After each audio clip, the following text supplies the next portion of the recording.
I've made crispy pork belly a bunch of times on this channel, but I've never finished one off in the pizza oven. So in this video, that's what we're gonna do. All right, so here we have our beautiful little pork belly. This one weighs just over a kilo. We're gonna be smoking this one first before we finish it off in the pizza oven. But first we're gonna trim it, prepare it, and then we'll let that skin dry out for a couple of days. Now, all I'm gonna do to get started is take it out of the packet and give it a light trim on the underside. I just wanna remove any excess fat, silver skin, or gristly bits. Now, this pork belly needed next to no trimming. So what I'll do now is flip our pork belly skin side up and I'll pat that skin dry with some paper towel. Then after that, we wanna prick holes all over the skin. You can either use the tip of a sharp knife, or to make life quicker and easier, I'm gonna be using a jacquard. Now, if you don't have one of these or you don't know what a jacquard is, I'll put a link in the video description for you to check out. But what this is going to do is help get rid of any moisture sitting under the skin, and it's going to give us that nice bubbly crackling we all love as well. And what I'll do now is sit our pork belly on some cling wrap, and I'll fold the edges up around the outside of our pork belly whilst leaving that skin exposed. And by doing that, our meat isn't going to dry out, but the skin is. And now we just want to get this in the fridge for 24 to 48 hours. All right, so we've had our pork belly skin drying out in the fridge for about 48 hours. So what we're going to do now is flip it meat side up. Then I'm just going to score it about halfway down in a crisscross pattern. So when I season it, which is what I'm going to do now, we're going to get some really good flavor penetration. So now when you're seasoning your pork belly, make sure you get whatever rub you're using in between those score marks. And don't forget to season the edges of your pork belly as well, but make sure you don't get any seasoning on the skin.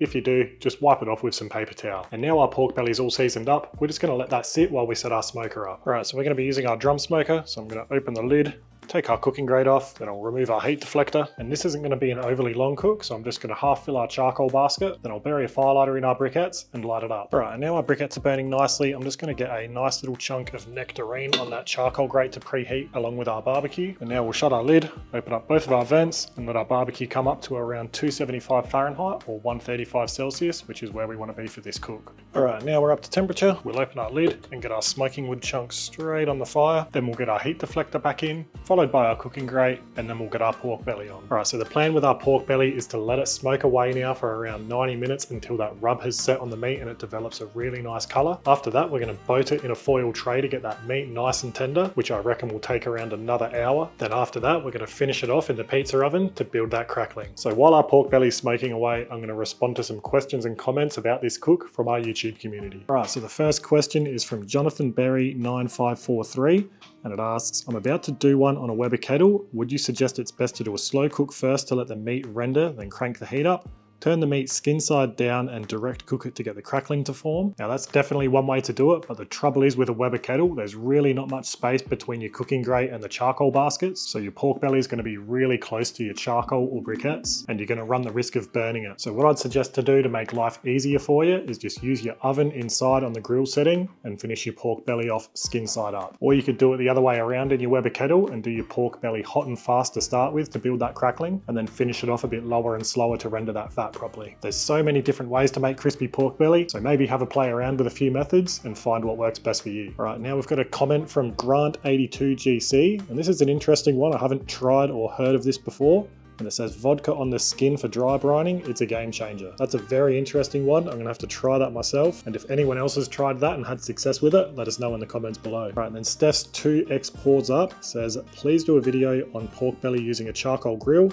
That's what I have, and also how I smoke my meats as well, since I can add wood to the box. Now, I've probably got a dozen videos making crispy pork belly on different types of barbecues on this channel, so feel free to have a browse of the channel, and I'm sure I've made crispy pork belly on a barbecue that's similar or the same as yours. Then Envy This 101 says, cook it over a spit in a rotisserie cage/basket, and that is a bloody good way to do it. I've done a video on that before, and if you've got a rotisserie with the cage basket, I absolutely recommend cooking pork belly that way. And then Loading 9439 says, pork belly, looking forward to watching. Cheers mate, you'll have to let us know what you think of this video once it's released. And the last one for now is from Sean Byrne, and it says, you teased a brisket a couple of weeks back inviting questions. Checking back daily, can't attempt a brisket myself until you air it. Now by the time this video is released, that brisket video would have been released a few weeks ago, but I've got plenty of other brisket videos on the channel, so if you are a beginner wanting to get into barbecue and you want to smoke a brisket, have a browse of the channel, because I reckon I've got 15 to 20 videos on smoking brisket. Alright, that's all of them for now. I'll respond to any others that come up in the YouTube community. So we're going to let this pork belly smoke away, and we'll check back in once we're a bit further into this cook. All right, and after almost an hour and a half, our pork belly has developed a really nice color, That rub has set on the meat, so I'm going to quickly lift that up, get it into a foil tray. And because I've used a nice savory rub, we're going to get some sweetness into this pork belly by using some apple juice. But if you wanted to keep it completely savory, feel free to use something like chicken stock. And you just want to fill the foil tray up with enough liquid that it comes up to the sides of the pork belly, but doesn't go over the skin. And now we've done that, we'll shut our lid and we'll come back to check on this once it's been in there for about an hour. All right, so our pork belly's been going in the tray for close to an hour now. Let's have a check of the internal temperature. Looks like we're sitting at around 80 Celsius. I want that to get up to around 93 or 200 Fahrenheit. I don't reckon we're far away, maybe 20 to 30 minutes. So we'll shut our lid and let that keep going. All right, so while that's happening, we're going to set our pizza oven up. So I'm just going to rotate our dial.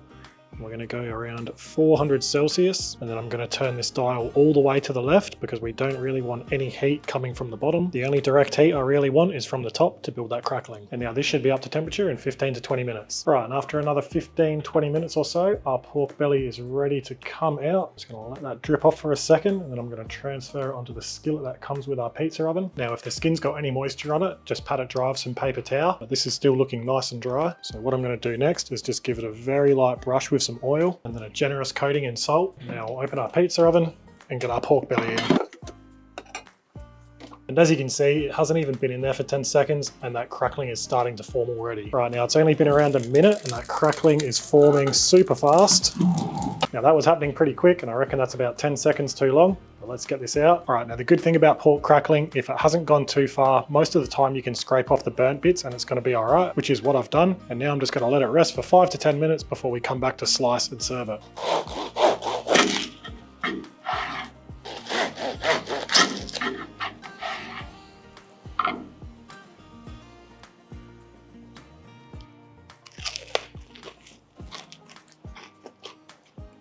All right, so that's not a bad pork belly. Definitely far from my best. I think I went a bit too hot on the pizza oven. Probably should have had it more at 250 to 300 Celsius instead of 400. But honestly, it's still a tasty pork belly. But like I said, it is far from my best. The meat's still nice and juicy. It's got a good flavor. I probably could have taken it a little bit further to get it more tender. And that crackling, it's not too bad, but it's obviously got a little burnt flavor to it. So there you have it. There's how to make crispy pork belly, smoking it first and finishing it off in the pizza oven. Definitely not a perfect cook. If you're going to try this yourself at home, definitely don't go as hot in your pizza oven, or just stick to a more traditional method of making crispy pork belly. As always, if you've got any questions, don't hesitate to ask them in the comments below. If you enjoyed the video, give it a thumbs up and subscribe to our channel so you don't miss our next videos. But for now, that's the end of this one. So thanks for watching and I'll see you in the next one.